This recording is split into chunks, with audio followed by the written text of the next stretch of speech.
Good afternoon, everyone, and welcome to our annual Proxy season event. Thank you for joining us. My name is Gordon Raman, and I'm a partner in Fasken's Securities and M&A Group based in Toronto. On behalf of all of my colleagues and our co-presenters at the TMX and Laurel Hill, we want to wish you a very happy new year, and we're delighted that you could be with us here today. 2021 was a very busy year for many issuers. Although we're presenting this event virtually again, it might seem like not much has changed.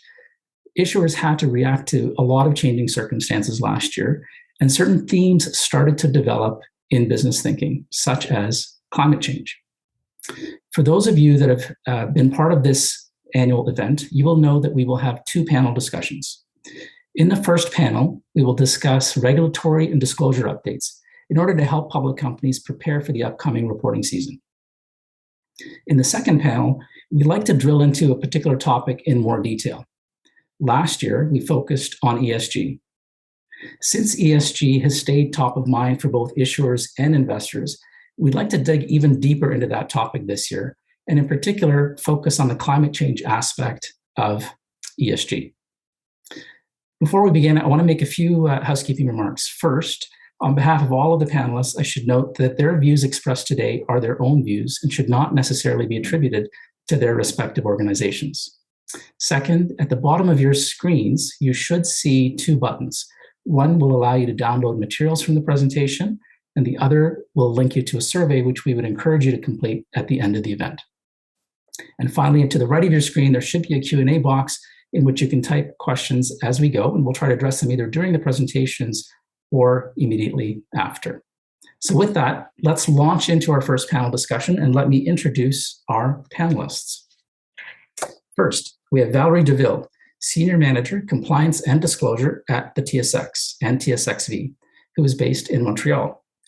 Valérie is a senior securities lawyer with in-depth knowledge of the Canadian capital markets, having been in private practice before joining the TSX. And at the TSX, she focuses on issuer-facing compliance and disclosure matters, whether at the time of original listing or on an ongoing basis. Next, we have Dur Allen. Dur is Senior Vice President at Laurel Hill, based in Toronto. Dur is responsible for the development and execution of Laurel Hill's governance, advisory, proxy solicitation, and information agent services.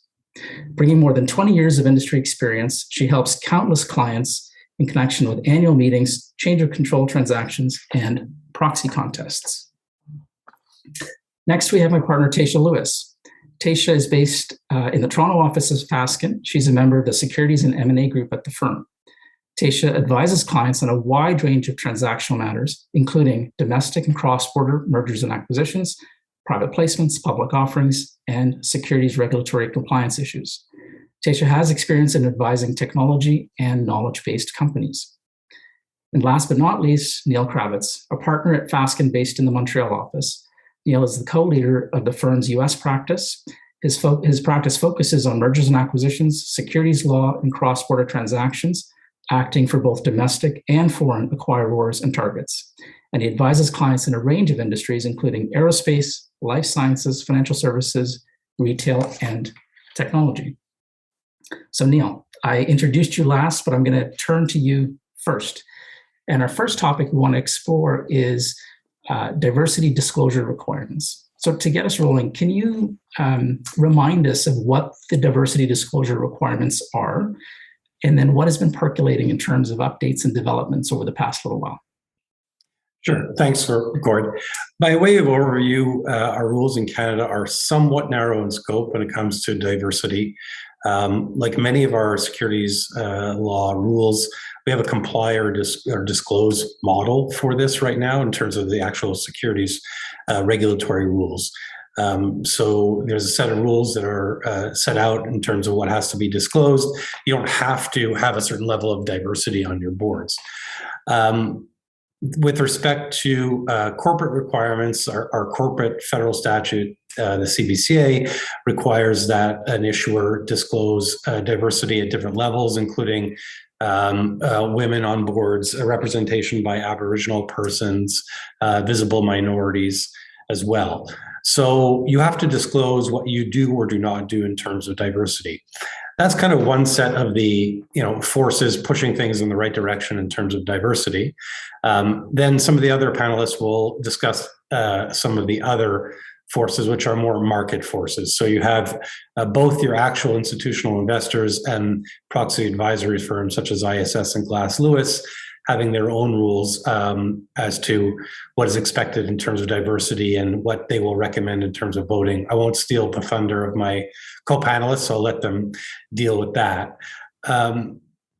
Interesting development from the US. Like all good things, a lot of things start in the United States and trickle down to Canada. So in August, for example, NASDAQ put out a set of rules which actually require a certain level of diversity on boards for companies of a certain size. So those rules require that boards have at least one person, have at least two quote unquote diverse directors, at least one of whom self-identifies as female on boards. And then they have other disclosure requirements, which are more in the same vein of Canada for comply or disclose in terms of representation by minorities, persons of color, LGBTQ, and underrepresented minorities. So you see the US kind of starting to actually impose rules as to what people should have on their boards. By way of progress in Canada, just so you can get a sense of some of the numbers, approximately 23% or so of board seats of Canadian public companies are held by women right now.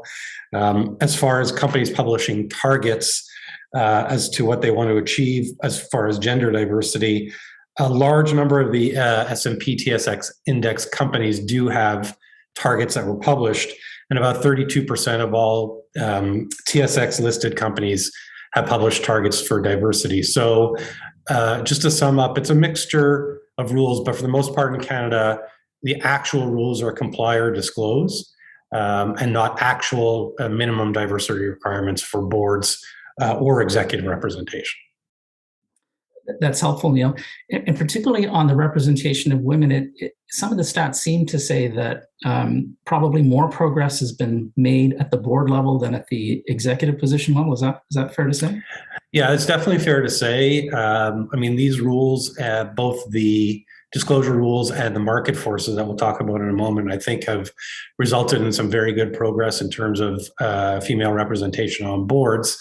There's less progress on the executive side. So there was an interesting article in the Globe and Mail, I think it was last week, for example, about senior executives or actually CEOs at Canadian banks and what one could expect in terms of progress there. And it was an interesting article because it focused on how executives have moved up in the ranks, and that one, for example, should not necessarily expect that one of the major banks is going to have a female CEO in the very near future. So I think there's more work to be done on the executive representation side than there is on the board side.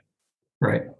And what was fascinating to me about the NASDAQ requirements, and this has happened for a long time, the US has been less shy about collecting race-based statistics, ethnicity-based statistics. And so the NASDAQ requirements, for example, in the CBCA, we refer to visible minorities. The NASDAQ requirements, I think, actually drill down and have about 5 or 6 categories of visible minorities, and they're quite comfortable about keeping those stats.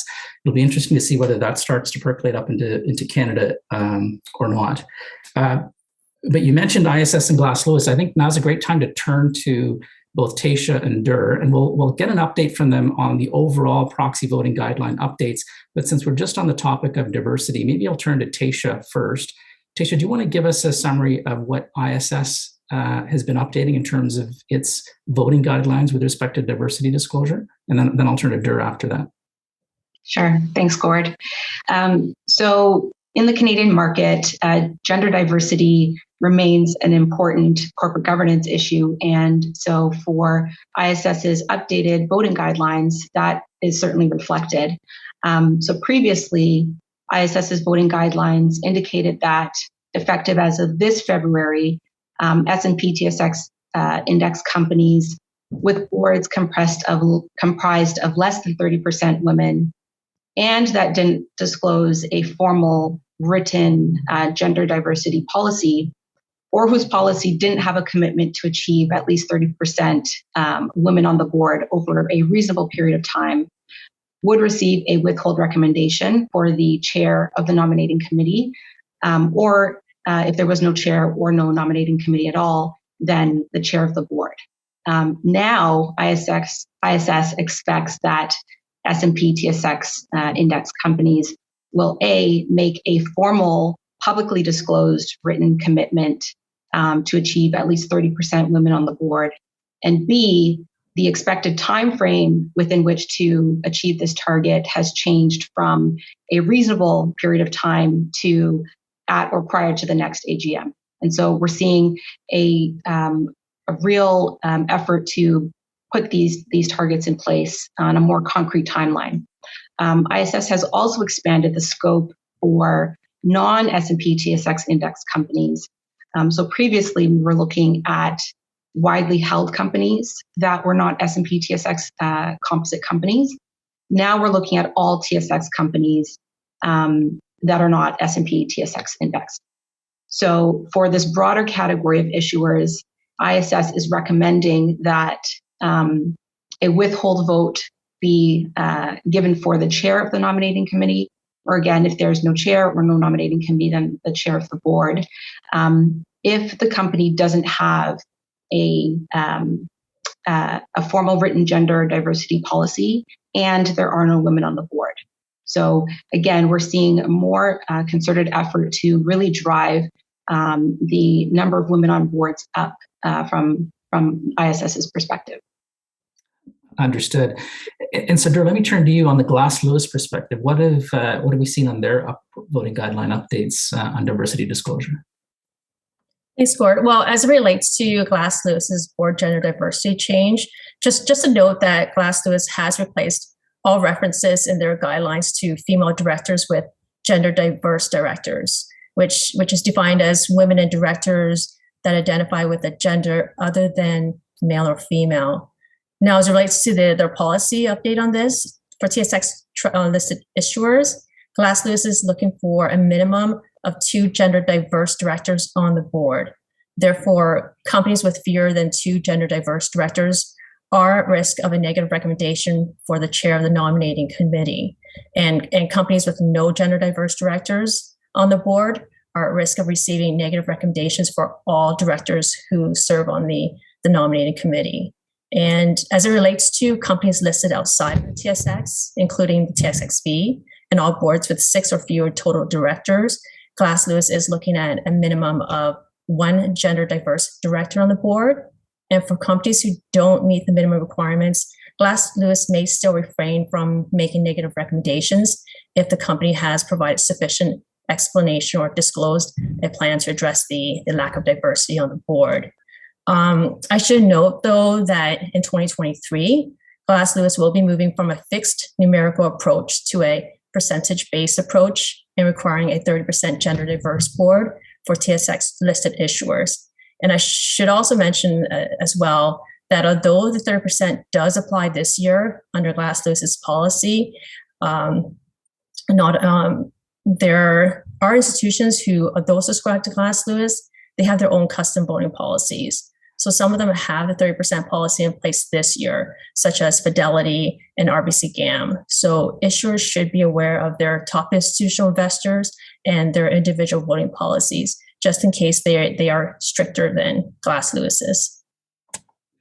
Very helpful, and that goes to the kind of some of the market standards that Neil had referred to. Thanks very much, Drew. I should note that in reading somewhere about what's being proposed in the UK, I mean, it sounds like 30% is the percentage that we're all circling around in Canada. In the UK, I think there was a proposal at one point to make 40% the threshold requirement for women on board. So it'll be interesting to see how that percentage changes over time as well. So now, why don't we go through the general voting guideline updates. So let's do, Taisha, why don't you walk us through ISS, and then we'll turn to Drew for Glass Lewis. So over to you, Taisha. Sure. Thanks, Gord. So there are a few other updates from ISS on their voting guidelines. To start, there's a new policy for venture issuers relating to overboarded directors. So starting next February, ISS will generally recommend a vote to withhold for individual director nominees who are either non-CEO directors and serve on more than 5 public company boards, or CEOs of public companies and they serve on more than 2 public company boards other than their own, with the recommendation to vote withhold only at those external boards. For transitioning directors who are temporarily overboarded as they step down from one board and join another, ISS will generally not count a board when it's been publicly disclosed that the director will be stepping down at the next AGM.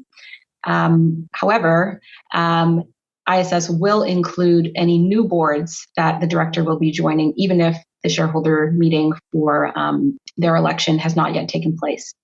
And so this new policy for venture issuers is really meant to align with the existing policy that's already in place for TSX listed issuers. Another update is to compensation and say on pay. And so ISS has changed its board communications and responsiveness policy to increase the threshold at which it will evaluate board responsiveness following cases where a company's previous say on pay proposal received low support. So the threshold has moved from less than 70% of the votes in favor of a say on pay proposal to less than 80% of votes in favor of a say on pay proposal. And really the rationale here is to catch up with market expectations. So for companies in Canada that provide say on pay resolutions, the average support level for those resolutions in the last 5 years has been over 90%. And in other markets, in the UK, Europe, Australia, all of those markets have higher than 70% thresholds for their respective responsiveness policies. So we're doing just a bit of catch up with the market there. And then lastly, some updates to equity-based compensation plans. So since last February, ISS has recommended a withhold vote for the continuing comp committee members or the board chair if the board fulfills that role. If a company maintains an evergreen plan but hasn't sought shareholder approval of that plan in the last 2 years, and they're not seeking shareholder approval at the current meeting. So the policy is also being further updated to expand the withhold recommendation to all board members if a company doesn't have a comp committee and it doesn't have a board chair. And then lastly, the updates also clarify that any evergreen plans that were adopted prior to a company's going public will be subject to this policy as well. That's great. Thanks, Taisha. So just to make sure I understand on the say on pay vote, if a company gets less than 80% approval on say on pay resolution, let's say this year, then ISS wants to see during the course of the upcoming year, what engagement activities does the board engage in? And if they do not engage in appropriate activities, they might have an adverse voting recommendation for next year's voting season. Precisely. Exactly right. Drew, can I turn to you now for some more updates on Glass Lewis? Definitely. Thanks, Gord.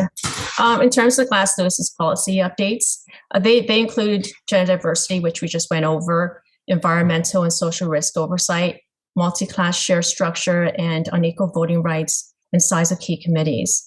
Additionally, Glass Lewis has also provided clarifying amendments to some of areas of their policy. As it relates to Glass Lewis's policy update on environmental and social risk oversight, this year Glass Lewis will begin noting environmental and social disclosure concerns at all S&P TSX Completion Index constituents. Now, prior to this, Glass Lewis was only noting concerns at constituents of the S&P TSX 60. So what does this mean? Basically, Glass Lewis will be noting concerns where these constituents have not provided clear disclosure relating to board level oversight of environmental and or social issues. Now, for meetings in 2023, this will change, where Glass Lewis will generally recommend voting against the governance committee chair of a company in the S&P TSX Completion Index who fails to provide detailed disclosure concerning the board's role in overseeing E&S issues. Another policy update is multi-class share structures with equal voting rights, where Glass Lewis has updated its approach to companies that have multi-class share structures with unequal voting rights. Glass Lewis will recommend voting against the chair of the governance committee at these companies if the company does not provide for reasonable sunset provision, which is generally seven years or less. The last policy update relates to the size of key committees, where Glass Lewis will recommend that shareholders vote against the compensation, nominating, and/or governance committee chair if the committee consists of fewer than 2 members of the majority of the fiscal year. This policy will apply to issuers on all Canadian stock exchanges, and note that advance notice was provided in Glass Lewis's 2021 policy about this. Also, in addition to the policy updates mentioned, Glass Lewis also provides clarifying amendments to its overall approach to ESG, shareholder proposals, linking executive pay to environmental and social criteria, short-term and long-term incentive awards, grants of front-loaded awards, authorizations, increases in authorized preferred stock, and disclosure of fee for audit services. I won't go into these items in detail, but as it relates to linking executive pay to E&S criteria, we do get many questions from issuers asking if their executive compensation program is expected to include E&S metrics. And the response to that really is just currently with Glass Lewis, there is no requirement to include E&S metrics in executive compensation programs. But if there is one, Glass Lewis will highlight the use of this in their analysis of their advisory vote on executive compensation. And Gord, that should cover all of the policy updates for Glass Lewis. Very, very helpful. Thanks, Ter. Let's now bring Valérie into the discussion. Valérie, can you give us an update on what the TSX has been seeing, what it's been updating on its side through the course of last year? Yeah, sure. So I'll give an update on what TSX is doing, but also what the Venture Exchange is doing. So the first thing I wanted to update you on is you may have seen in October 18, 2021, the CSA published for comments proposed instrument 51107, disclosure of climate-related matters.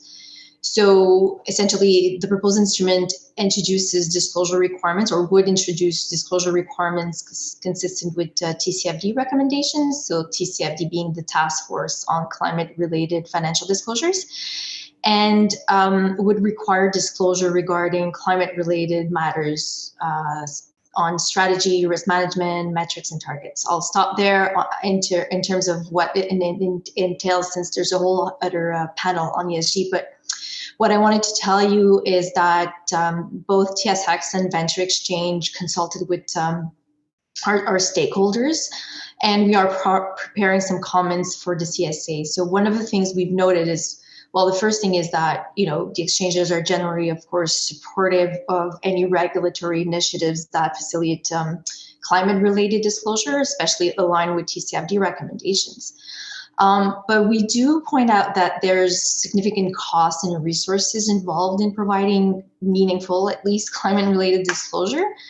And so we feel that the proposed instrument may be proportionally greater for venture issuers, and so we are proposing some that the CSA thinks about accommodations, especially for venture issuers. We give examples such as exempting capital pool companies, CPCs, limiting the application of the proposed instruments that file an AIF or that have certain thresholds, such as like metrics on market cap or enterprise value, limiting the application of the proposed instrument to venture issuers in specific industries, whereas the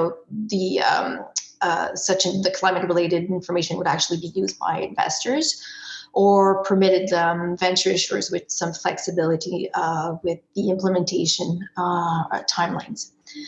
We also noted a series of other comments or observations. Just two that I'm just going to note in passing is, well, the first thing is what we stress to the CSA is that they would need to provide practical and accessible guidance for issuers. In our discussions, we note that it's not an easy task to provide robust climate-related reporting and something that's really specific and comparable. So without that, we're concerned that it just may lead to boilerplate disclosure or greenwashing.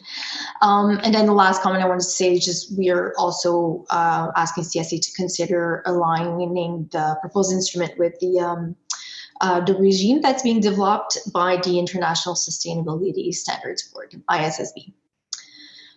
Second update I wanted to give you is that on November 19, 2021, TSX Secure File was decommissioned. TSX Secure File was a platform on which issuers could access certain filings, make certain filings, report in forms. We replaced that with TMX Links. TMX Links is a centralized portal. It's web platform. It's user-friendly. It's secure. And on that platform, issuers and counsel can really make submissions, send, receive documents, comments, et cetera, So it's a great platform. And for those who didn't, I really invite you to come and register to Links. TSX also published recently an update to its guide to security-based compensation arrangements. This guide is really there to help issuers to gain a better understanding of our set of rules. So it provides guidance on things like, well, our regulatory approach, the disclosure requirements, the requirements in our regulatory requirements with regards to the arrangements, special requirements related to anti-dilution provisions, secondary security purchase plans, and disclosure. Now I'll turn to venture. So on venture, really exciting, on November 24, 2021, we amended our policies regarding security-based compensation. So those changes are great, and it provides really enhanced flexibility to structure share compensation arrangements. So really high level, but I really invite you to go and see exactly what the changes entail. But the amendments would, firstly clarify rules for classes of compensation securities other than stock options. So ESUs, PSUs, RSUs, stock appreciation rights. It adds categories of security-based compensation plans, like in terms of rolling, fixed, etc. It permits the exercise of stock option stock options on the cashless or net basis. And it also codifies certain of the venture's pre-existing unwritten rules governing security-based compensation plans.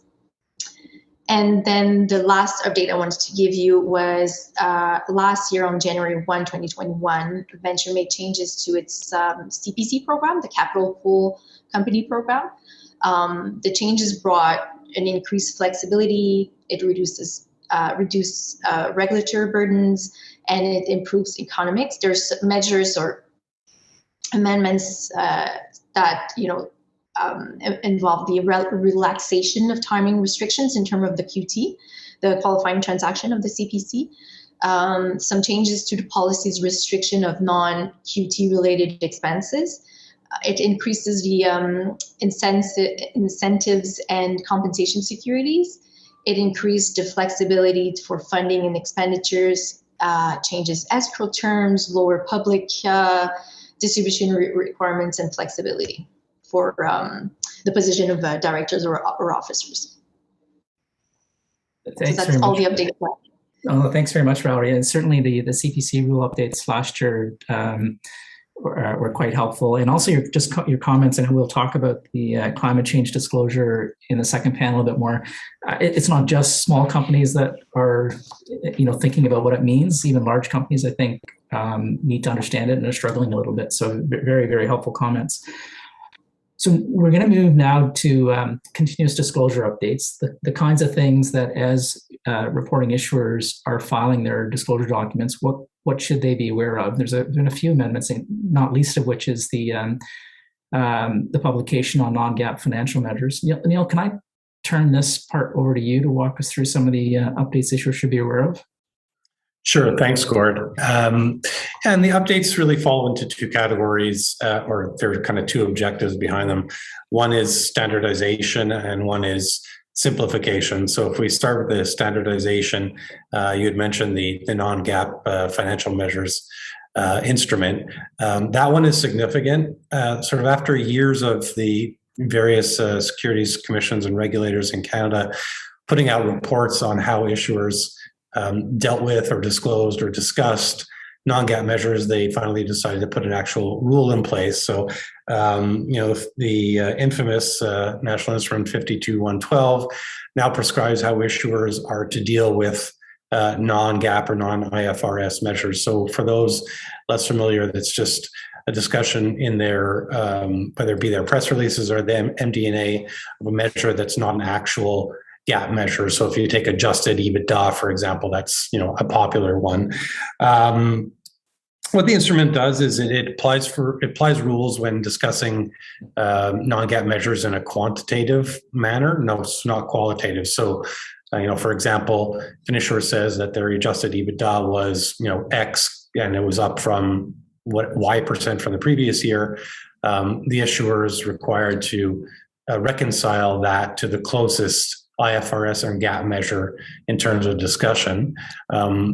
You were always supposed to do that from a disclosure rules in general in terms of making your disclosure understandable by investors, but now it's actually mandated as to how you deal with them.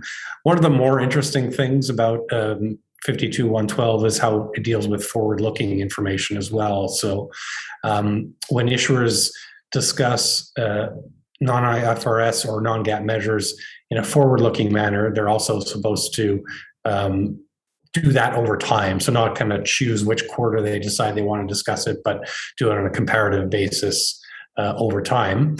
And the other thing that's interesting in the instrument, without going into its details, is that an issuer is supposed to, like anything else, put this in the actual context of their business.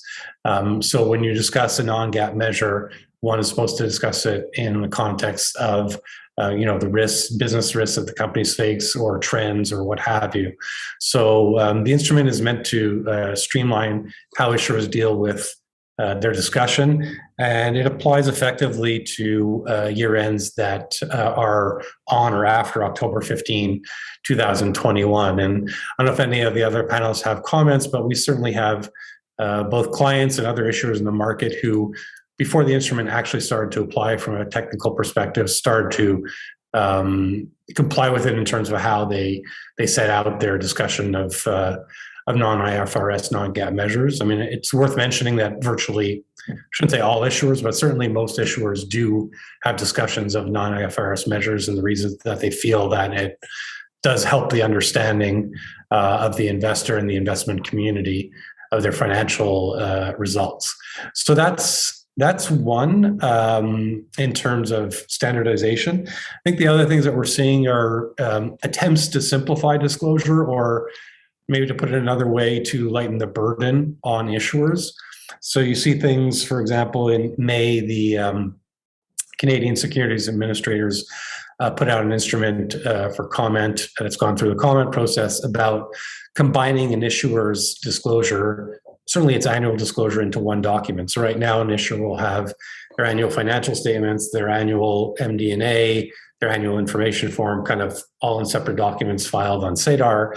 And the idea behind this is to have it in one document. So an issuer would file one document that has the issuer's annual financial statements, their MD&A, their annual information form, which is an overview of their business, all in one form. That's out for comment. As I said, there was a comment period, and the target to implement that, if the decision is made, is towards the end of 2023. There's a bit to do there because not all issuers are in the same boat, so to speak. For example, a venture issuer right now does not even have to file an annual information form. So that has to be reconciled. But it is an attempt, and I guess the regulators hearing issuers that there's significant burden in terms of preparing their public disclosure documents, and perhaps a push from the general public that it's easier to understand. Certainly, your more sophisticated investors on the institutional side are quite used to the way things are disclosed. So that's one avenue where you see an attempt to simplify. The last thing I would mention, it's not really a development, but in terms of COVID-19, the regulators have been keeping a close eye on how issuers disclose or discuss COVID-19 and the impacts on their business. Certainly our experience with our clients is that it's become a fabric of, part of the fabric of how they do their disclosure now, and it's quite normal for them to perhaps not go out of their way to, in a non-reporting cycle, to issue a particular press release unless there's an event, but certainly in their normal reporting, for their quarterly reporting, to have a discussion about COVID-19 and how it impacts their business. It's just hard to escape. Lululemon, I know, for example, came out last week and gave an update to the market on what the impact is. And, most industries are affected in some way, whether it's supply chain, food costs, interest rates, inflation. So everyone has something to say about that. I think issuers have done a relatively good job, certainly on the higher you go in the market cap, the better the job is probably about disclosure. But I think that's just something that A, issuers have gotten used to, and B, the investment community has come to expect. So I think, not necessarily a regulatory development, but something that we're seeing as time goes by. Helpful, very, very helpful updates. On the first point about non-GAAP financial measures, I think it's really helpful for issuers to read the instrument. I think the OSC actually has a webcast where they try to walk issuers through the changes. One thing that I found interesting is the incorporation by reference provisions, where I don't think it's as easy as to incorporate the financial reconciliation from your MD&A into your press release. I think they actually want it in the press release. So those are some of the changes that issuers will see. On the simplification of the disclosure, again, I guess it's one of these things where we continue to move closer to the US, where they've always had consolidated the information in what we would think of as an AIF, MD&A, and financial statements. So that's interesting. Just on that simplification, Dur, if I could get your comments, what's your thought on the reaction from the issuer community to that? Does it actually make things easier for them? Is that going to be a welcome change? Definitely, with the clients that we're speaking to as well. Overall, issuers have had a positive view and supportive of the overall intent to streamline disclosure requirements because it reduces redundant and duplicative information. It's also more efficient and increases the quality and usefulness of information that investors receive. Even when you look at the comments submitted during the CSA's comment period, the overall feedback was positive.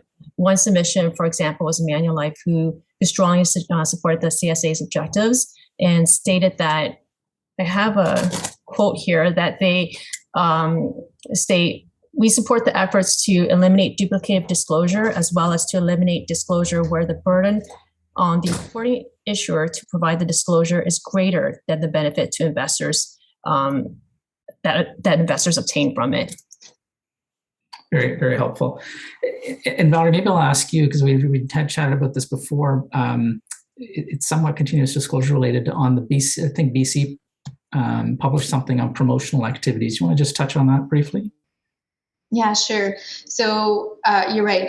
In June 2021, I believe they published for comments a proposed instrument on promotional activity disclosure requirements. So the idea is really to introduce additional obligations on reporting issuers as part of their ongoing work to regulate promotional activity, and especially to address problematic promotional activity. So the instrument would require enhanced disclosure on promotional activity in promotional communications, on inquiry, in news releases, in MD&As.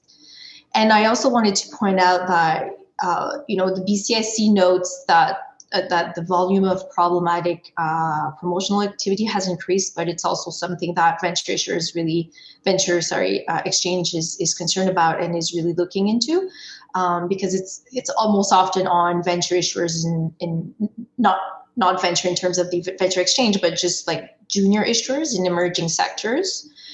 And for the last few years, we've been really involved, like in taking proactive actions to help quash or address the promotional activity. Like we do things like, taking second pass at private placement and really looking into the use of proceeds, the prepayments, the list of investees. We take closer tracking of known promo providers. We tighten the language around what IROC sends us of market alerts. We do some proactive monitoring and spot checks. The only thing that is a bit that we would like to see the BC, not the only thing, but something we would like to see is the BCAC being a bit more proactive, like in addition to that instrument in terms of their oversight, because whatever work we do, it's within our jurisdiction, so it's only for TSX Venture listed issuers, but we do see very concerning promotional activities throughout marketplace. So just us doing that is inefficient for now. Understood. Thank you all of you for great updates on the continuous disclosure perspective. So when we think of continuous disclosure, we think of securities law requirements. Let's now move to corporate law changes and what might be affecting issuers. Taisha, can I ask you to walk us through some of the changes that we've seen in corporate law? Sure. Thanks, Gord. So there have been a few updates over the last year in various sort of corporate statutes. So we'll start with the residency requirements.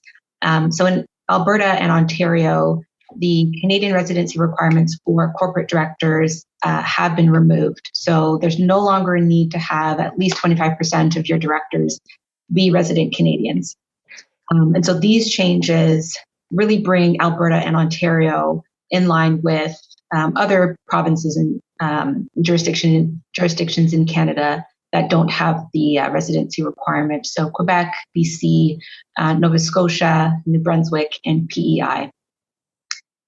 We've also seen proposed amendments to the ABCA. So last November, the government of Alberta introduced Bill 84 with the goal of modernizing the corporate legislation. And so the proposed amendments to the Business Corporations Act include amendments clarifying directors' responsibilities and protections, such as expanding circumstances of the good faith defense, enhancing indemnification provisions, clarifying that the scope of the duty of care is to the corporation. We've also seen proposed amendments relating to provisions allowing a corporation to waive certain corporate opportunities, more flexibility under the ABCA's plan of arrangement rules, and other updates to reduce administrative burdens for corporations. The bill received royal assent in December 2nd, and it has yet to be proclaimed into force. So that's something that's outstanding and something to keep an eye on over the next little while. And the last update that I'll share is amendments to the CBCA, proposed amendments to the CBCA, rather. The federal government has introduced proposed regulations that would change the director election process for certain federally incorporated companies. Once the proposed regulations are in force, they'll require annual board elections, individual voting, so no more slate voting, majority voting for uncontested elections, and that shareholders be permitted to vote for or against each nominee, as opposed to for or withhold. The proposed amendments were supposed to come into force in July of last year, but the government has since announced a delay in order to minimize the impact on director elections for this upcoming proxy season. And a new date has not yet been confirmed. So that's another outstanding item to keep an eye on in the near future. Thanks very much, Taisha. I mean, those changes, particularly on the residency, is interesting because it seems like every province wants to be an attractive place to do business and attract incorporation of companies. The corporate opportunity point in Alberta is really interesting. That's a provision that's been available in Delaware companies. You've seen that a long time. essentially where you have a private equity firm investing in a target company. The target companies incorporated in Delaware will often have these corporate opportunity waivers so that if the private equity firm or a director that's on the board from a private equity firm essentially pursues an acquisition opportunity for the private equity firm as opposed to the company is essentially waiving that opportunity. So it's interesting that Alberta is picking up on that theme, and we'll see how that plays out in the coming year. Valérie, maybe I'll ask you quickly. The TSX has had its majority voting policy around for a long time. The CBCA is kind of delving in there. It was announced a little while ago. Any thoughts on kind of the interaction, or just even on your own, on the TSX's own majority voting policy? Yeah, well, our policy is different because right now, as a matter of corporate law, you're elected to the board if you only get one vote. So what we did a few years ago is, to enhance corporate governance in Canada, we imposed a majority voting policy. So because as a matter of corporate law, a director can be elected with just one vote. We said, well, if you get more vote in favor than if you get more withhold votes than in favor, then you need to resign. What's interesting with the CBCA is that it would introduce true majority. So because of the ability that will be introduced to vote for or against, then a director cannot be appointed to the board if she or he does not get a majority of the votes, so they're not elected. So we really welcome this corporate law requirement. The only thing I'd point out is that with the majority voting policy, what we say is that the board will have to, the TSX says, that the board will have to accept the resignation unless there's exceptional circumstances that would warrant the director to stay on, which provides a bit more flexibility. And in our experience, since the implementation, we've been closely monitoring all the situations where there was a majority, where there was a director that had to resign in accordance with the majority voting policy, and there were some circumstances where it was very useful to have that exceptional circumstances, especially when you think about, for example, a special committee that's been put together and you would want that director to kind of end their mandate. Very, very helpful. Thanks for those comments. So finally, we're going to make sure we cover the last one very quickly, which are capital raising updates. And I think there's a couple, so maybe Taisha, I'll turn to you first for one of the updates, and then Neil, I'll turn to you for the second one on seasoned issuers. So Taisha? Sure, thanks, Gord. So the Canadian Securities Administrators have proposed a new prospectus exemption under 45-106 called the Listed Issuer Financing Exemption, which would be for reporting issuers that are listed on a Canadian stock exchange. So the new exemption would rely on an issuer's existing continuous disclosure record, together with a short offering document, and it would allow issuers to distribute freely tradable securities to the public on closing. There are certain qualification criteria in order to be able to rely on this exemption. So, for instance, an issuer would need to have securities listed on a recognized exchange in Canada, been a reporting issuer for at least 12 months in at least one Canadian jurisdiction, have met applicable Canadian continuous disclosure requirements, and have an active business. And so this offering document that would be required for this exemption would include information about the issuer, such as new developments in the business, financial condition, use of proceeds, and how proceeds from prior offerings in the past 12 months have been used. And that offering document would become a part of the issuer's continuous disclosure record, and purchasers would have a contractual right of rescission for 180 days post-closing in the event of a misrepresentation.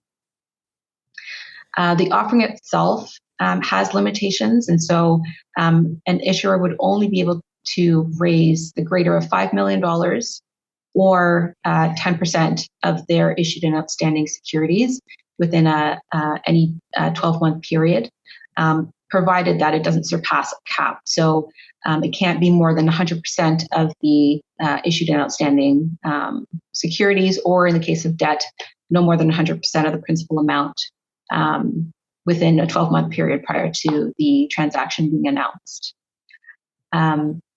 Only listed equity securities or securities convertible into equity securities can be issued, with the exception of subscription receipts if the transaction is in connection with a significant acquisition or restructuring transaction or other transaction requiring security holder approval.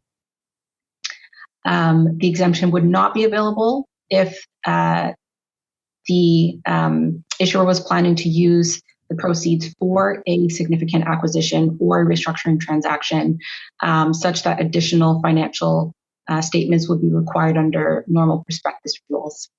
And then lastly, the issuer would be required to file a report of exempt distribution within 10 days of closing, similar to other prospectus exemptions that are currently available.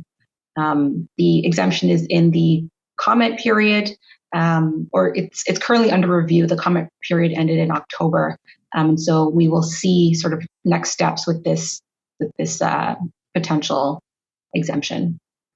Great. Some limitations, but certainly may be helpful. Neil, just very briefly in a minute or so, do you want to touch on the seasoned issuer point? Sure. Like the point that Taisha was just discussing, this is meant to provide easier and quicker access for issuers to raise capital. Right now, if you want to do a shelf prospectus in Canada, you have to file a preliminary prospectus, get comments from the securities regulator, get that cleared, then you file a final prospectus, and then you could use it to quote unquote take down from the shelf to do a shelf offering. In December of last year, the securities regulators in Canada announced a well-known seasoned issuer regime, or the intention to put one in place, also called WICSI. So what that does, it allows issuers of a certain size, instead of going through the process I just described, to go straight to a final prospectus. So you can go straight to a final prospectus, have that in place, and then use it to take down from the shelf. It's meant to be available for larger issuers, so issuers that have a float of at least $500 million or have issued non-convertible securities of $1 billion in the past 3 years. It's similar to a system that's in place in the US. The thresholds are a little bit different.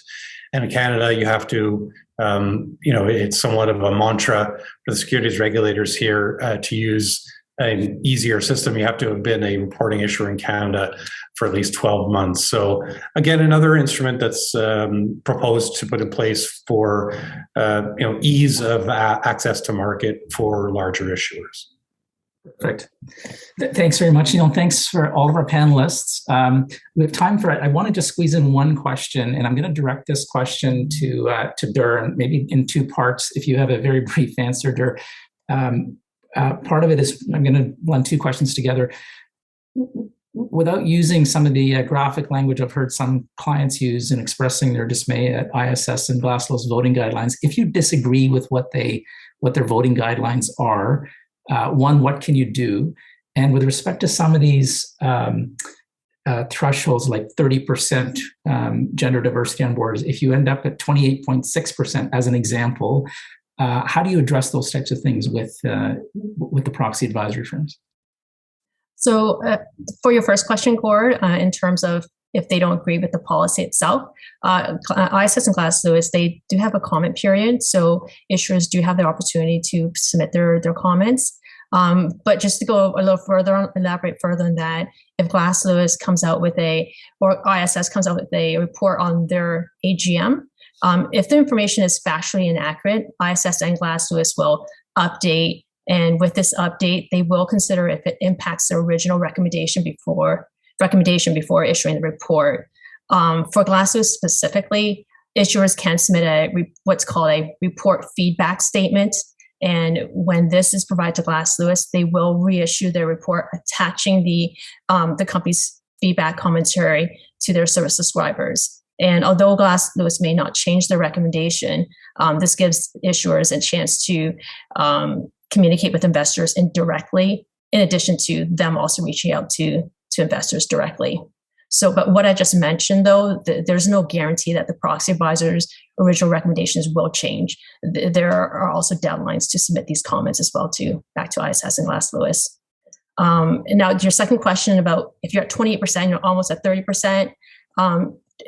It's not set in stone. So as long as you have a policy in place that explains the reasons that you're targeting 30%, as long as you have that in place, ISS and Glass Lewis will generally consider that. It's not going to be an automatic withhold. Very helpful, Der. Thank you. That is about all the time we have. I want to thank all of our panelists, Der, Valérie, Taisha, and Neil, for your insights in helping issuers get ready for the upcoming reporting season. So thank you all. And to our audience, please stay tuned. We're going to transition right into our second panel. The focus on ESG only continued to increase last year, and we're going to delve into that in more detail. And in particular, we're going to focus on the climate change aspect of ESG. So let me get right into introducing our second panel.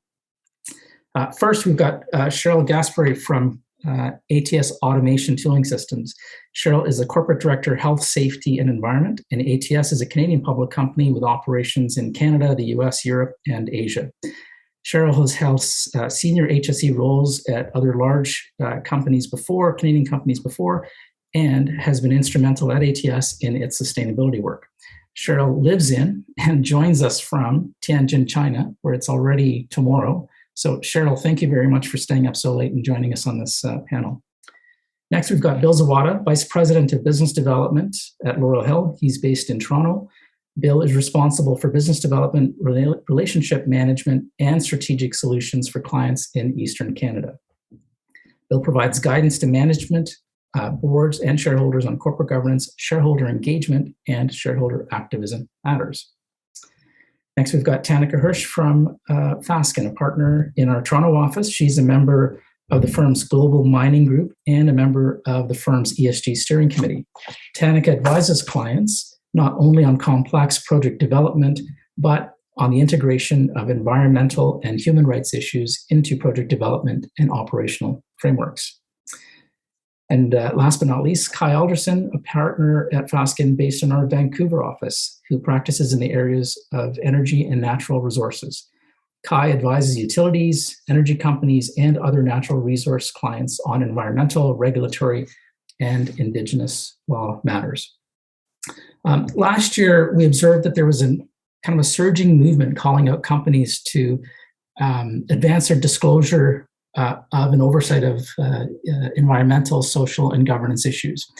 And in last year's panel, we started with a bit of a historical context, going from the Milton Friedman view of the world in the early 70s, which was the social responsibility of corporations is to increase profits, to more recently what's been expressed by Larry Fink, the head of BlackRock, in terms of corporations really trying to benefit stakeholders at large. There's been an evolution.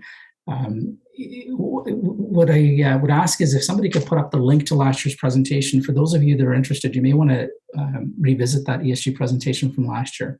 In addition, last year, what we did was we delved into the E, the S, and the G in quite a bit of detail to talk about what each of these things means and the kinds of issues captured by each of these. I don't want to go into the same level of detail, but to get this whole discussion on ESG and climate change started, Tanneke, maybe I'll turn to you first.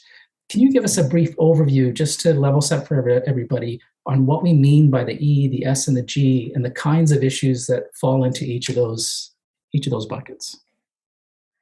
Great. Thanks very much, Gord, and pleasure to be here. Welcome to everyone that's joined us today. You're right, Gord. I mean, recapping this in 30 seconds or less is quite a job, but I will try and very quickly, not necessarily in the E, S, and G order. I will take G, S, and then E, given the focus of the overall presentation on climate and climate change. So, as you mentioned, and in relation to governance, increased pressure on general oversight of a corporation and its activities, increased emphasis on board oversight and the establishment of committees to specifically oversee environmental and social performance. Increased use by shareholders of their voting power. And we've heard of some of the proxy advisor sort of guidelines. We've seen increased activism. We'll discuss some of that over the course of this presentation. Generally, and just as a short summary of the types of things in the governance bucket, and some of them were referred to by the first panel, board composition, including racial and gender diversity. There's risk management, policies and procedures of a corporation in addressing environmental and social factors and the risks presented. There's board structure and practices, executive compensation, disclosures to shareholders. Those are some of the key elements in the G area. I think where the focus will continue to be this year is on board compensation and board composition and executive level composition from a diversity perspective. And changes, including regulatory changes, will continue to come there.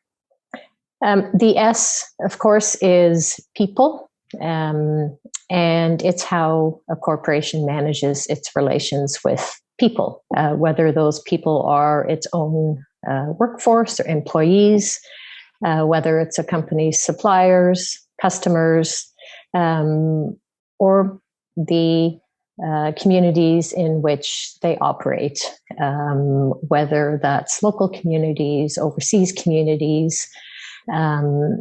Global corporations have operations in many, many different markets, and the impacts on communities in those markets are very much part of the S in ESG. We're seeing an increased emphasis on the United Nations guiding principles on human rights as guiding corporations' frameworks and procedures in relation to addressing S. Some of the things you might see falling into the S basket, and these I expect are well known to most people: human rights, labor standards, health and safety matters, supply chain management, EDI as well, and of course, relations with Indigenous peoples and communities in those jurisdictions where their operations take place. Where we're really seeing the focus on S is human rights and human rights due diligence, and led out of Europe. There are mandatory human rights due diligence requirements being proposed and being legislated in various European countries. So I expect that's a trend that will continue in North America. I'll jump now to E and our planet. And although E is obviously a very broad category, as is the focus throughout, I think our current general living environment, climate change is top of mind and continues to be top of mind, both leading up to COP26 and following on from COP26. And here we see, climate change driving both internal agendas on how to reduce the impact on the environment of a corporation's activities, but also the external environment opportunities, new technologies. How is the energy transition going to be implemented? Following on from COP26, and obviously also in advance of that, there's a huge increase in activism from industry groups in the climate space. And the activism is directed not only at corporations, but also at institutional investors. Share Action, for example, put out a recent report on the voting record of various institutional investors, all of whom claim to be supporting climate change, but not all of whom vote in accordance with what they say they support. So there's pressure coming from various areas. The big sort of, I suppose, phrase that everybody hears and that we'll be touching on later, net zero commitments and net zero initiatives. Many corporations are being asked to provide climate action plans, update their climate-related disclosures, and to report on performance against certain stated commitments that they might be undertaking. So I will, with a very brief, quick recap, will send it back to you for the next panelists. Thanks. Thanks very much, Tanneke. Great overview to get us started as we dig deeper and deeper into this. I'm going to turn to Bill next. With that base of understanding of what we mean by ESG, Bill, can you touch on what has been happening in the last year? And in particular, you might want to touch on how have investors been reacting in the ESG space, and how companies also been reacting to what investors are asking for. Yeah, absolutely. Thanks, Gord. And so I'll just kind of kick this off with some general comments. And, Tanneke touched on this already a little bit in terms of the activism. So really what's evolved, I would say, most notably over the last year or so is we're seeing, ESG intersect with activism. And so we're seeing really ESG activism where, the E and the S in ESG are becoming either the primary drivers for activism, or they're certainly part of the narrative for change. Clearly the events of the last couple of years, the pandemic, climate disasters, Black Lives Matter, Indigenous Matters, they've all pushed, E&S issues to the top of the agenda. But let me sort of add on a couple of other factors to that. What we're seeing is that traditional activists are actually repurposing themselves as ESG activists because they're seeing that there are better returns to be had, in pursuing companies and sectors that are deficient in ESG areas. The other thing is that these activists have a very receptive audience. So if you think about, the long-term investors like BlackRock, Vanguard, State Street, the large Canadian pension funds, first of all, they're some of the leading voices on ESG, and when they buy the index, they're in it for the long term. So, if they're unhappy with your ESG, their only, real tools to, affect change are through engagement and voting. So activist campaigns that highlight ESG deficiencies are certainly going to resonate with them. And they have, the biggest headline around ESG activism last year was, of course, the proxy fight at Exxon. So a brand new ESG activist hedge fund called Engine Number One, with just 0.02% ownership, managed to convince shareholders, including BlackRock, Vanguard, and State Street, to support their campaign to install three directors with stronger environmental credentials. So certainly activism is here. The Exxon case, I think, will embolden others, and we expect to see more of that going forward. Just in terms of investors, the investor side of the equation, a little bit more specifically, clearly there's continued momentum there. So let me just run through a few numbers. Global ESG assets under management, grew 17% 2021 over 2020. Signatories to the UN's Principles for Responsible Investment grew 26% over the same period. Of course, we've seen, major investor-led climate initiatives, of course, most notably Say on Climate, and we're going to talk about that in a lot more detail later on, as well as Climate Action 100+.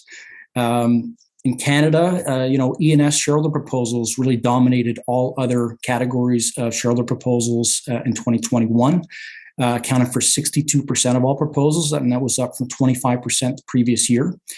And the average support level is also on the rise. It was at a 5-year high last year of 12.4%. Yes, it's still only 12.4%, which doesn't sound necessarily like a lot, but every every inch, every percentage increase is really, a win for the proponents, and that emboldens them going forward. And of course, ISS and Glass Lewis are also active in this area. As was touched on in the first panel, if you fail to provide the appropriate disclosure of the board's oversight of E&S risks, you may face negative recommendations. And as Dur commented on, Glass Lewis has expanded that this year to all of the TSX composite from just the TSX 60. These firms have also made investments in order to provide ESG ratings to incorporate into their reports. And, we saw ISS also do a climate survey this year for the first time. Really for investors, the bottom line is, it's still about financial outcomes. Strong ESG means lower risk, and lower risk means better long-term returns. And certainly a greater ability to weather disruptions such as a pandemic. On the flip side, if you're not keeping pace with these things, prospective investors may simply put their money elsewhere, and current investors are going to they're going to let you know.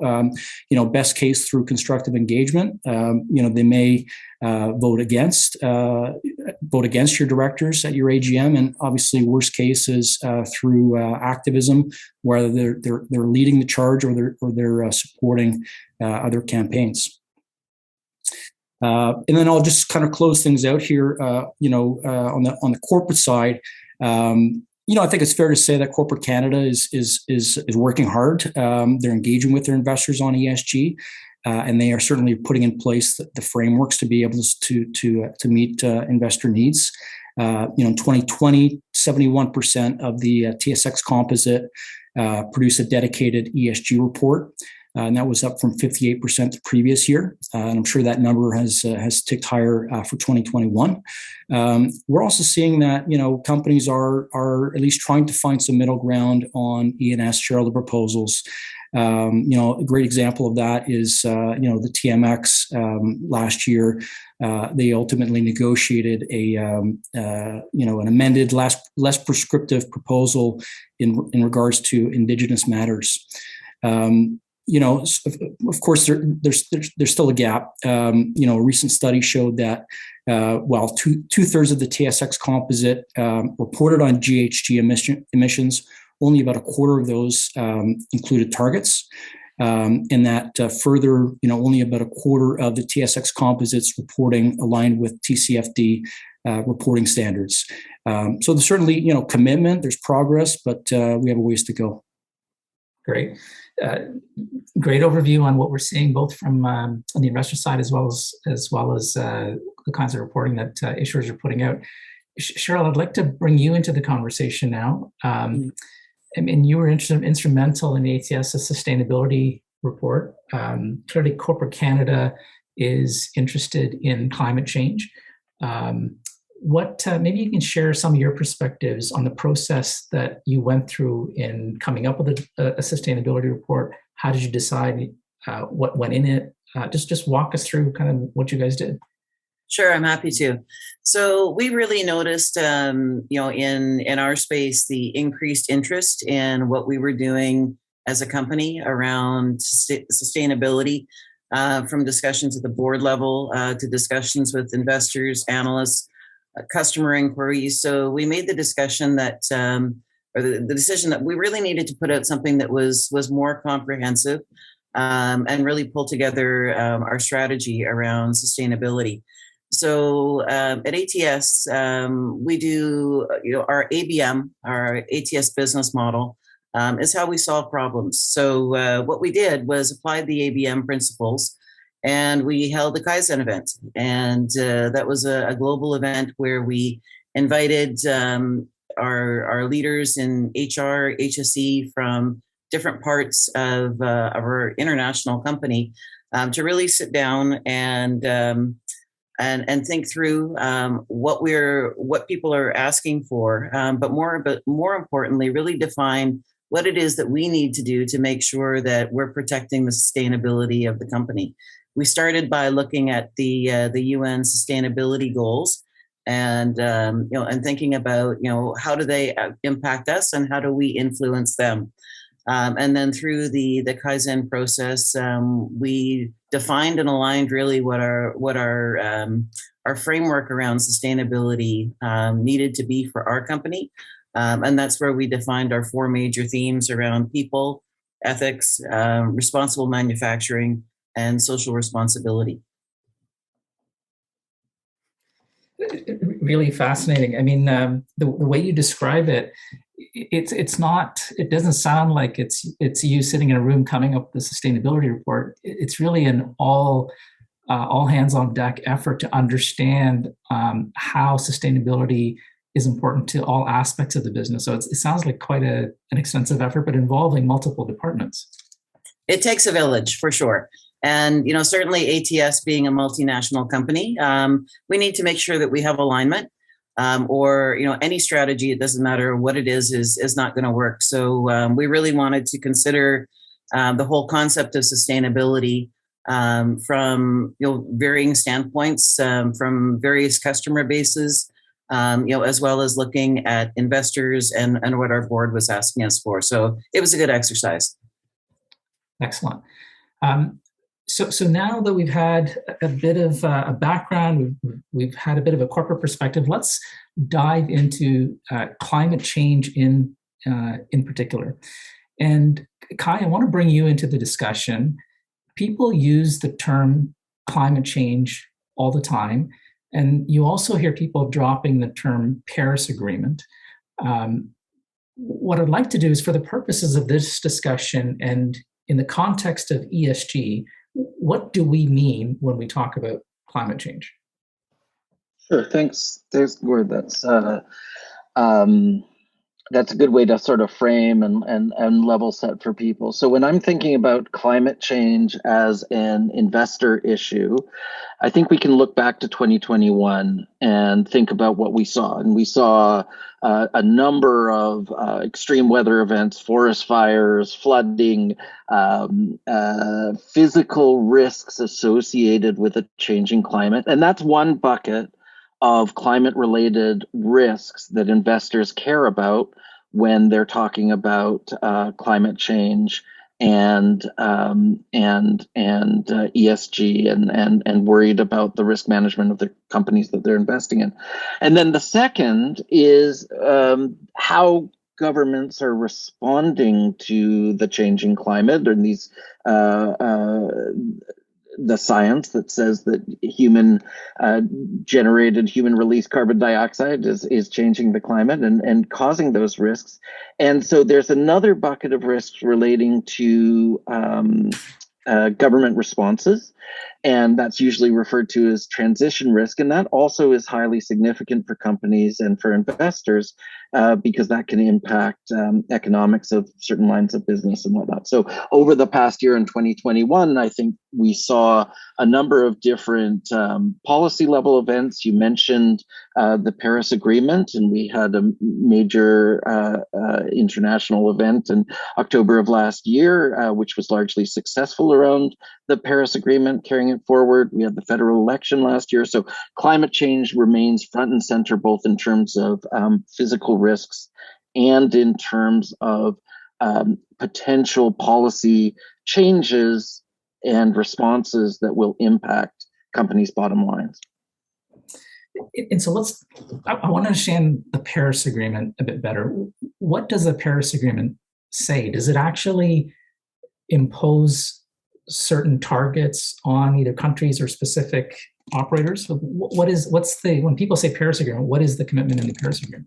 Sure, and I think thanks, Gordon, because if you're in this field, it's all Paris all the time. But I appreciate that sometimes these terms get thrown around and people don't know what they are. The Paris Agreement is the current global treaty, a binding treaty that is shaping country responses and reactions to climate change. So encouraging countries to cooperate together. It's relatively new, 2015. Prior to that, there were repeated efforts on more of a sort of a top-down international treaty model, if I can put it that way, where countries were trying to agree on reductions and then make those reductions mandatory. And I only mention that because the Paris Agreement is different. The Paris Agreement is more of a bottom-up approach, which means that it's really a framework. Countries select their own targets and approaches and policy instruments to achieve reductions. And so that's why last year we were hearing about new targets and Canada introducing new targets. Those were all part of the Paris Agreement sort of framework. And then that gets translated through carbon taxes, through the federal carbon pricing regime. And it's those national policies that impact companies. Okay, so if I understand correctly, the Paris Agreement has an overall high-level commitment of countries to do things necessary to, let's say, prevent global warming or reduce global warming. It's up to the countries then to enact whatever policies they think works best in their country to help in that endeavor. And in Canada, we have the complexity of both the federal government and the provincial governments both playing in this space. And so their lever is really things like the carbon tax, as you say. So it doesn't sound like there's a necessarily a specific requirement for companies to do X, Y, or Z from a legislative standpoint, but it seems that investors are certainly putting pressure on companies to do X, Y, or Z. Is that a fair statement? Yeah, I think that's right. And the reason for that is that one of the features of the Paris Agreement is it clearly is built so that these policy goals, policy instruments will ratchet up over time. And so companies are being asked to set internal policies and achieve targets and report out on their goals in the short term, medium term, and long term that will be aligned with the types of policies that the Paris Agreement is encouraging countries to adopt, if that makes sense. Yeah, no, that's really good. Okay, so now we're at the point where we understand that it's investors and shareholders that might have certain expectations on companies. And Tanneke, to bring you back into this, one of the tools or mechanisms that I guess shareholders have been using to express their views are what people are starting to call say on climate proposals. Can you describe for us what that is? Sure, Gord. And earlier, there were various earlier references to shareholder proposals, say on climate, and say on climate shareholder proposals is one element of this. So say on climate specifically is a relatively recent initiative. It was launched in 2020 by a UK hedge fund. And it's an initiative that works with NGOs, asset managers, asset owners to request or to, I suppose, encourage investors to submit, say, on climate proposals to their investee entities. So there's a whole separate say on climate initiative that is driving shareholder proposals on say on climate. This is the same initiative or the same group that originated the say on pay initiative. I think it's fairly clear what say on climate proposals are and why they are being submitted. Essentially, they would and do enable investors to evaluate proposed management climate action plans or transition plans, commitments that companies have made. And they are being considered as a key tool in the pressure box, for lack of a better word, because of the impact of climate change on businesses and the risks associated with climate change to the businesses. There are various ways and various elements that a proposal would cover, but generally would touch on annual disclosure of greenhouse gas emissions, GHGs, what a corporation's plan is to manage those emissions, and what the performance is against a company's sort of stated plan. The proposals can be management-led, or it can be shareholder-led. There are, and they're generally, I think, as with other shareholder proposals, resulting in or can lead to a non-binding sort of advisory approval or disapproval vote by the shareholders on management's plans. Both ISS and Glass Lewis have positions on Say on Climate, but I'll leave that to Bill to cover, as I think he's going to comment on that.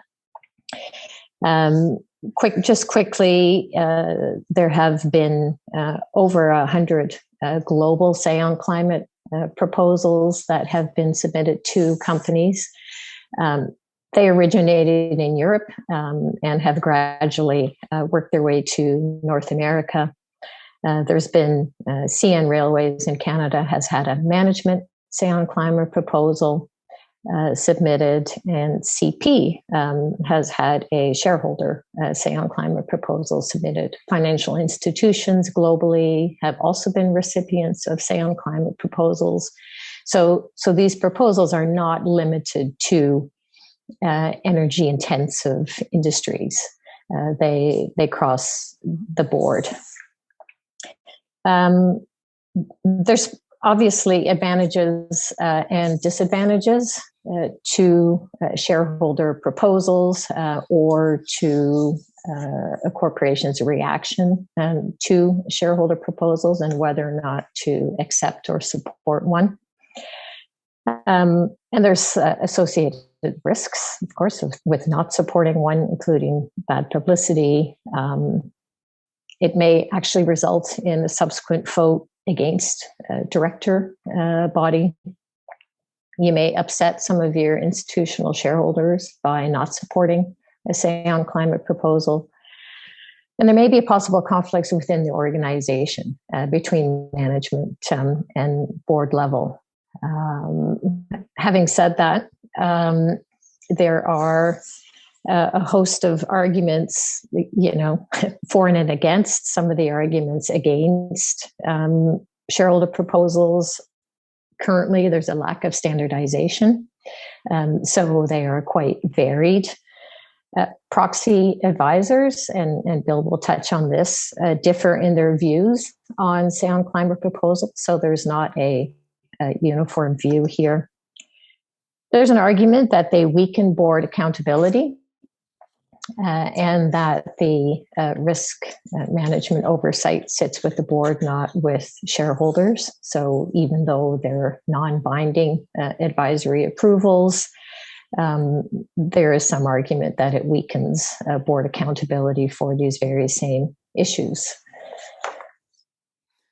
Go ahead. I was going to say, so it really sounds like what shareholders want is tell me about your plan and tell me how you're performing against that plan with respect to how you're reacting to climate change. And I want to be able to vote on it each year. That's kind of the gist of how people are viewing these proposals. Yeah, and some of them are annual. Some of them, it could be once every 3 years. It's not necessarily an annual Say on Climate proposal, but yes, it's essentially an ability to evaluate a climate action plan that a company has put in place. Given the detail, and I'm sure Kai can touch on some of this as well, but given the detail, including the technical detail of some of these plans, there's obviously an argument to be made that shareholders don't have sufficient information to evaluate these plans with any sort of real substance. And Bill presumably can comment on that in the context of the proxy advisor position. Yeah. So before we go, so I want to bring Kai in on the disclosure point, but before we do that, Bill, maybe any thoughts that you've seen on kind of where you've seen some of these proposals shake out in the past year? Yeah, sorry, absolutely. So let me just go through a few numbers here. So, through the first 6 months of 2021, 23 companies globally held Say on Climate votes, including, as Tanneke mentioned, at CN and CP Rail. About 2/3 of these votes were management proposals to either hold a future annual vote or to actually vote on the climate transition plan itself. They all passed. For about the 1/3 that were shareholder proposals to hold a future annual vote, they were split about 50-50 in terms of whether they passed or failed. It's always interesting to take a look at the ISS and Glass Lewis, recommendations and their records. So we took a look at that for all of 2021 and noted a couple things. ISS supported management proposals 100% of the time. Glass Lewis supported them about 50% of the time. And then secondly, ISS supported shareholder proposals 50% of the time, even though they were almost, except in one case, they were not endorsed by management. Sorry, ISS supported shareholder proposals 50% of the time. Glass Lewis was against them every single time. Clearly there is a trend that the proxy advisors will, defer to management and support management proposals to some degree. But there clearly is some skepticism there, and it seems a bit more so from Glass Lewis than from ISS. For this year, the proxy advisors have communicated, their sort of approach to Say on Climate. So what they've said is basically for management proposals on climate transition plans, ISS for its part they're going to look at the completeness and the rigor of these plans. And they've provided specific guidance around the various pieces of information that they'll consider. For its part, Glass Lewis will also look at management proposals on a case-by-case basis, and they'll look at things like disclosure, including the disclosure around the board's oversight of climate strategy, disclosure around how the board will actually interpret and use the results of the vote, as well as the company's unique operations and risk profile. For shareholder proposals, ISS will look at these on a case-by-case basis and consider things like, the company's disclosure, their actual emissions, whether or not there have been any, significant, fines or controversies, and whether or not the proposal is overly burdensome or prescriptive. On the other hand, Glass Lewis has basically said that they will generally recommend against all shareholder proposals. So anyways, I think it's going to be an interesting year. MIDAC has put forward Say on Climate, at all of the banks. And it'll be interesting to see how the banks respond to that and how the proxy advisors and how they recommend. And I think that will probably make or break Say on Climate to a large extent. For the future in terms of what the experience is going to be this year. Yeah, it's interesting the difference between the reaction to shareholder proposals. I guess it goes to what Tanneke mentioned about it not being clear that all shareholders all the time will have sufficient information to make great voting decisions, which is why I think you're starting to see not everybody supporting proposals put forth by shareholders. So that brings us to, well, how do shareholders make decisions? And generally the principle is that we expect that we give shareholders all kinds of information, they digest it, and they make decisions. So shareholders are clearly craving disclosure and craving information. Kai, I'm going to bring you in to talk a little bit about how the securities regulators have now stepped in to try to address that information provision.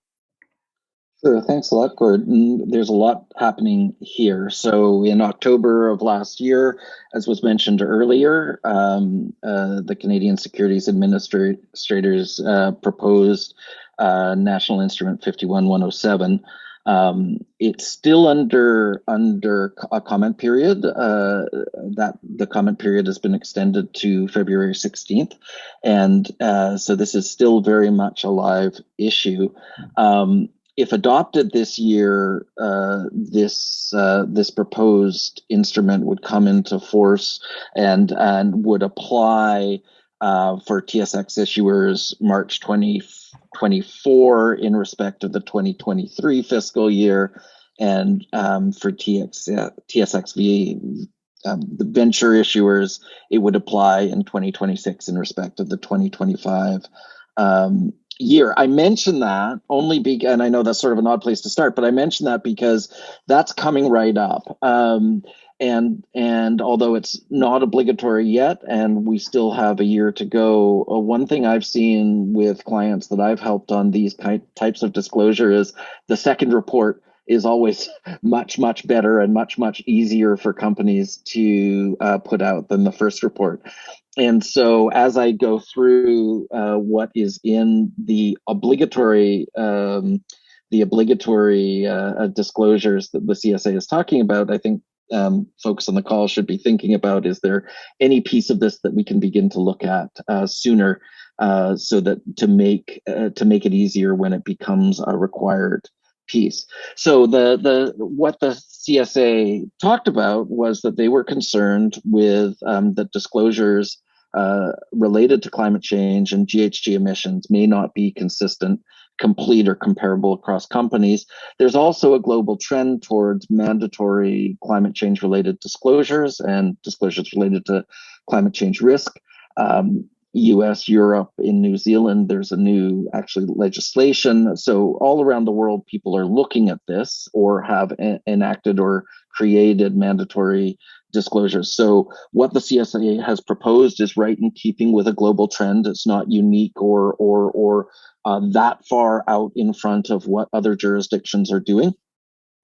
And it will cover four main areas. Required disclosures will relate to governance, will relate to strategy where climate issues are material, will relate to risk management, and then also where material will relate to metrics and targets. And within metrics and targets, companies are going to be asked to disclose how they assess, how they track climate change related risks. They'll be asked to disclose their GHG emissions, and there are a couple of different alternative approaches the CSA has asked for comment on. And finally, they'll be asked to disclose their targets. And again, those options around disclosures they've got one option which they're seeking comment on, which is on a comply or explain basis, disclose all emissions. That'd be scope 1, which are the direct emissions from operations. Scope 2, which is usually referred to as electricity used in operations. So the GHG emissions associated with electricity or power used in operations. And then scope 3 is sort of the upstream and downstream indirect emissions related to operations. So one option is all scope 1, scope 2, scope 3 on a comply or explain basis. And then the second option would be scope 1 on a more fixed required basis. Understood. So I want to bring Cheryl into this, and I guess the other point, I guess in the CSA proposal is they'd like some standardized reporting around what's referred to as the TCFD framework on, and then those are the 4 pillars that you that you mentioned. Cheryl, when you hear this about what the securities regulators are thinking about bringing in, how do you react to this as a company? I think you guys focused on the UN Sustainability Development Goals, but whether it's the TCFD framework or the UN goals, very similar, maybe different buckets. But how do you react when you hear about these requirements? Is this something that's manageable? Is it something that worries you? Yeah, so to Kai's point, he's absolutely right in terms of the level of variability and sort of comparability of different ESG reports, and certainly I haven't read them all, but when you look at when you line them all up, there's certain variability. So I think absolutely, I think it makes good sense that there are some standards and guidelines around this. But I think in terms of we started with the UN goals. I don't think we're talking apples and oranges in terms of what the proposal is. I think there are some lines to be, some direct points of connection that'll work. I think from my standpoint, the concern is really around striking the balance, given that in manufacturing, certainly we're asked to, we have a number of different reporting pressures in the ESG space. A lot of us report out under CDP, for example, which has its own very, strict set of metrics and how to present the data. Then you've got, SASB or GRI standards to align with. In addition, there's some subscription services that that score us, that we're required for customer requirements to participate in those, such as EcoVadis, for example. So I think the intention is right. I think the intention is good. My concern from my standpoint becomes timelines and how do we balance all of this. If we're looking at targets to comply that are a year out or 2 years out, depending on what you're doing today or what we're doing today, that might mean have some real impact on how we collect the data, what systems we have to collect the data currently, and and how we meet that deadline. So absolutely right intention, but certainly gives concern from the resource perspective. Right. And the last point I want to cover here, I guess, Kai, is we talked about TCFD being a very, very high level framework, which is where the CSA is at. I know that in ATS's report, they use the SASB standards, which has specific standards for various sectors. I guess over time, we have to see where all those reporting standards end up, because there's been the people that publish IFRS, the foundation that does that, has put out is creating a new sustainability board. I guess it's actually joining with the same people that created the SASB standards. So there may be some coalition around all this stuff over time, but that remains to be seen, I take it. Yeah, I think that's right. I think there is definitely a drive for harmonization, and ISSB is bringing in under this common umbrella the CPD and SASB standards.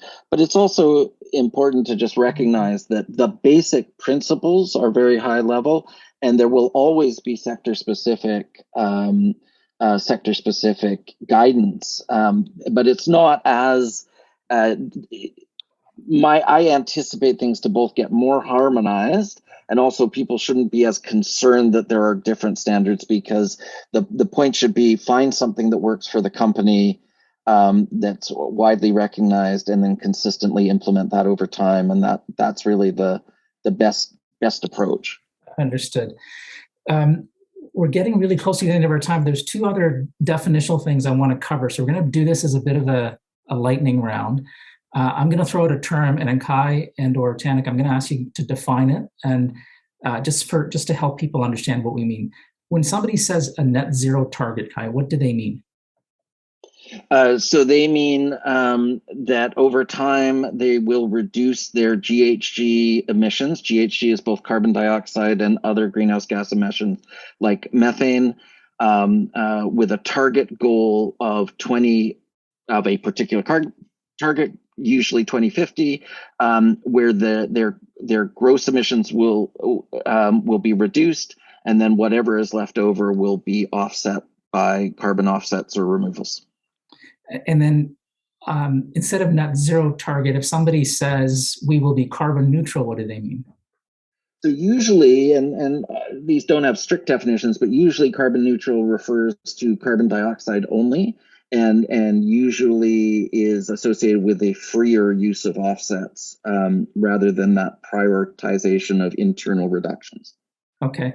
And Cheryl, I know that you guys would have struggled with this when you think about setting any kind of targets. What would be a helpful takeaway for other companies?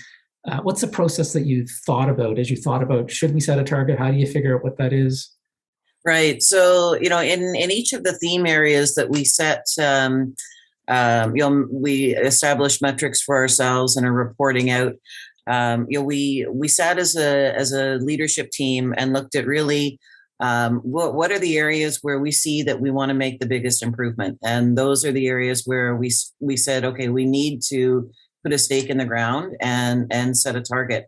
Around people, around responsible manufacturing. So, we were one of those companies that said, yeah, you know what, we want to decarbonize, and we want to put a stake in the ground that we achieve some good reductions and get ourselves to a spot where we're in a good space in terms of carbon neutrality. So I think it's a balance of, there's a lot of talk around if you haven't set a target around carbon neutral or net zero, why haven't you?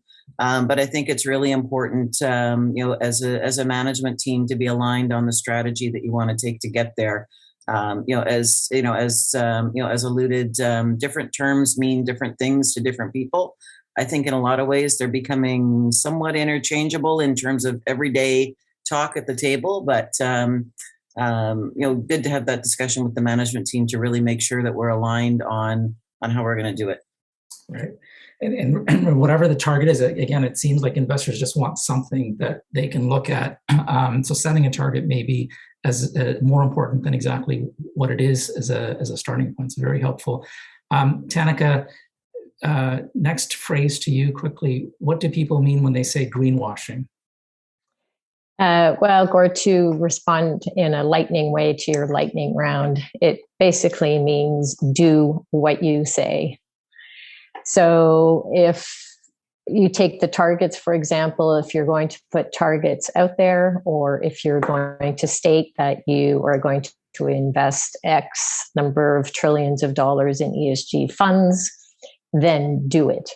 And if you do not, then you are greenwashing. So it's basically you're representing certain climate-related initiatives or elements that in reality are actually different. And there are securities law misrepresentation implications. There's competition law, consumer protection implications. So there are some teeth, if you will, out there.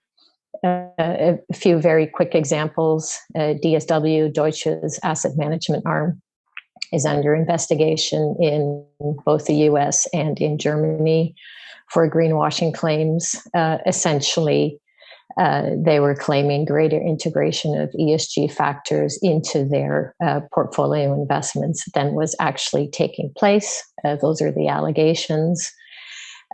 We've had here in Canada just this week, the Competition Bureau released the results of an investigation into Keurig, who were making environmental claims that their single pots, coffee pots, were recyclable when in fact they weren't. And they were levied with a $3 million fine.